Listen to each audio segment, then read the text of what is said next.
Okay, now we're going to talk on cell divisional control. The last video was on the cell division cycle. Historically speaking, with the older light microscope, the only thing when it came to division you could see was mitosis, the M phase, because that was the only time the light microscope could resolve and see the genetic material. As time advanced, you were able then to see that there was this interphase that used to be thought the resting phase had some very vital processes within it. You had the G1 to S to G2. Really that was where all the work was. Then now we're able to look at the biochemistry. Remember, everything is made up of atoms and molecules. So this is just a brief, but very brief. I'm not going to get very heavy into this at all to show you the control, because again, cancer is involved in all of this. We already said that why does a cell perform mitosis? One is to grow, hyperplasia, and the other is to replace cells that are bad and to repair. Mitosis should only occur when necessary. So what controls this? Okay. We have several chemical signals that control this. Now, actually, we now know that a cell should not autonomously, which means in and of itself, say when it's going to divide. That's too much power. So another cell will send a chemical signal to the cell that needs to divide and turn on that cell's chemicals inside the cell to do the division. When cells divide autonomously in and of themselves, that's when tumors occur. There's no check and balance.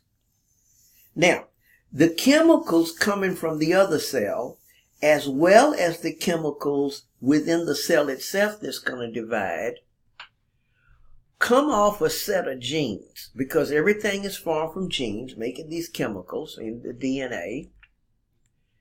And these particular genes are called proto-oncogenes and tumor suppressor genes. Now let's say this again.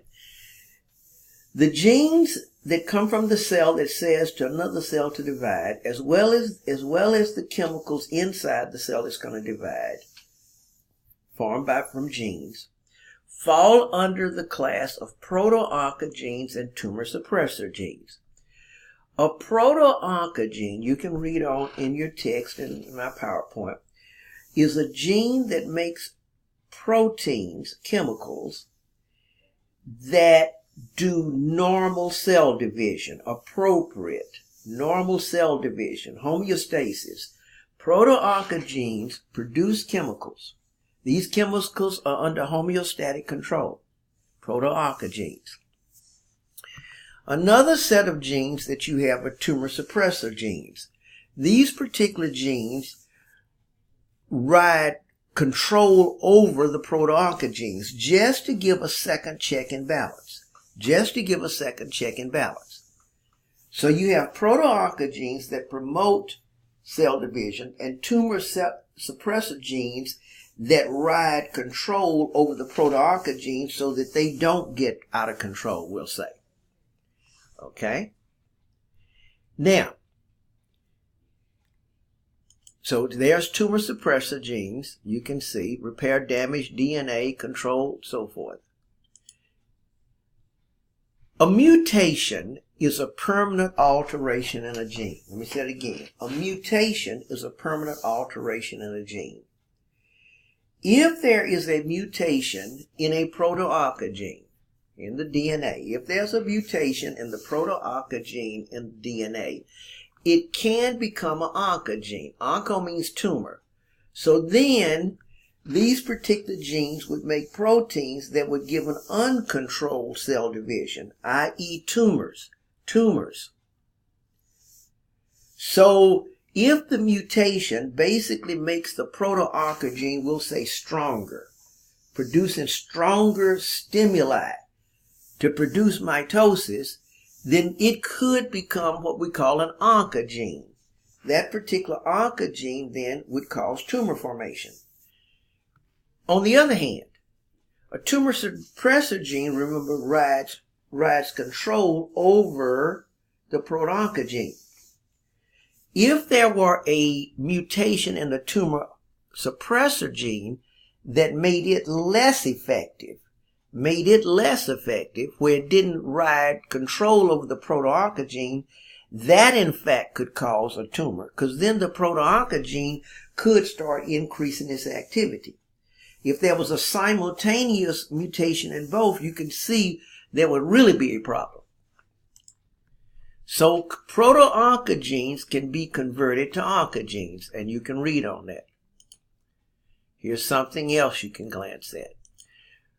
So in other words, if this occurs, then those checkpoints would become ineffective, because the checkpoints, homeostasis, is being looked at by these proto-oncogenes and tumor suppressor genes.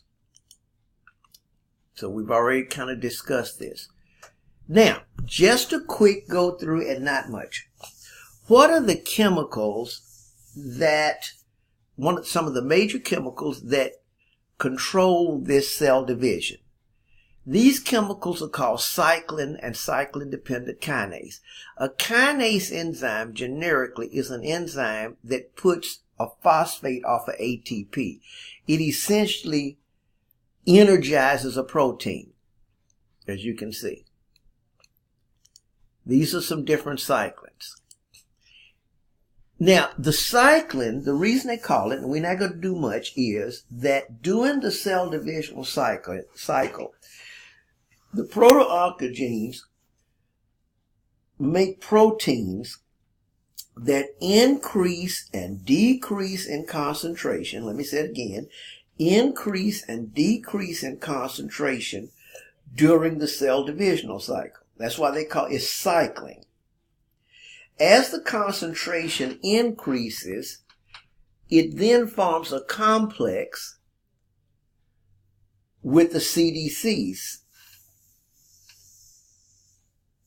the kinase enzyme. So these CDKs complex with the cyclins, and those chemicals together control the cell divisional cycle. So we have some for the G1 portion.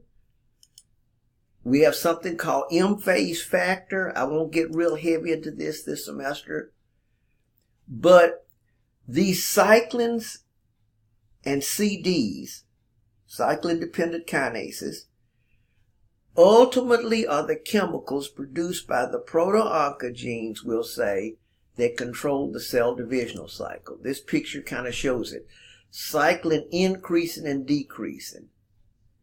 And this is what controls it. Now, I'm not going to get heavy on this at all this semester, because I realize this is something above and beyond. But I wanted to point out that mitosis is a very important process, but it must be controlled. And this control is due to biochemicals that come in, that you can see, that I kind of, for those that are, the high academic students that really want to figure it out. These external signals, let me just kind of point this out. Remember I said that a cell should not do it in and of itself, that external signals should come. Well, growth factors. Now let me kind of explain what a factor is. Listen to this, you may want to write it down. A factor in biochemistry, physiology, medicine, is a substance that does something, but we really don't know the chemical composition at the time we hung the term.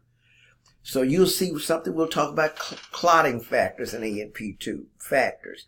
Growth factors are a bunch of chemicals that one cell can send to another cell to cause it to divide. Like platelet-derived growth factor, dealing with blood. So some research believes signal to initiate is almost totally controlled by outside signals. These signals would be called growth factors, because you don't want a cell to decide when it's going to divide in and of itself. A cell can only receive a chemical from another cell if the receiving cell has specific receptors for that certain chemical. Now, when you send something out, remember, A cell can only receive the signal if it has receptors for it. Otherwise, it'll go past it. So if you say platelet-derived growth factor, platelets are blood cells, then only precursor platelets would have that signal. Other cells would not, even though the signal is going out. This is a very complex one. Here's a list of growth factors. Do not even attempt to learn these. But I just wanted to kind of show you what happens in this control aspect. I'll bring this up again. Cancer cells exhibit neither. Cancer cells do not listen to anything, we'll say. We'll talk about tumors later. All right. Thank you.